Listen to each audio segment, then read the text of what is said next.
Hello, my name is Molly Veysey. I'm the Executive Director of the Old Stone House Museum in Brownington, Vermont.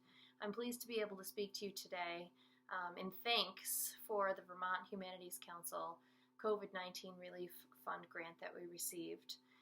The Old Stone House is this gorgeous, vibrant organization up in northern Vermont, and it is the largest repository of Orleans County history in the state, but it is also the proud home of the remaining collections of Alexander Twilight. And Alexander Twilight, you may know, was this dynamic, unbelievably progressive and a talented educator through the mid-1800s. He was the headmaster of the Brownington Academy and also the minister there. He also built pretty much on his own and with his own two hands, with the help of an ox, that four-story gorgeous edifice that we now use as a museum, but was his dormitory to house many hundreds of kids through his career. At the Old Stone House. He was also part of the Vermont State Legislature. He was African American in heritage, and leading up to the Civil War, those decades leading up to the Civil War, made him all the more impressive. He was a figure we are very proud of as part of our heritage at the Old Stone House.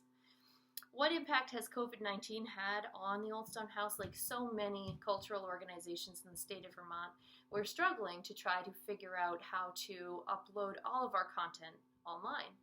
Where so much of what we do is so place-based and in-person based because we have such a gorgeous campus and such a beautiful part of the state. We rely heavily on our in-person and place-based programming, so putting it online has been a challenge, but one that we're up for, I think, and one that the Vermont Humanities Council really helped out with the contribution that they made to help us as a cultural organization in our part of the state.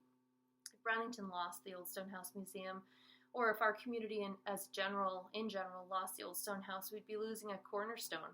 If we had to shutter our doors because of COVID-19, lack of funds, lack of tour revenue, and so forth and so on, we would be losing a huge asset to our community, our heritage, a major part of our heritage and culture from this part of the state, which we all know we need so badly right now. It's kind of like a rock in the storm, a beacon to hold on to, and to realize that we all came from somewhere and can relate back to a time that may have been simpler. And that sense of place was so important. It still is, and we can cling on to that in times of trouble and worry.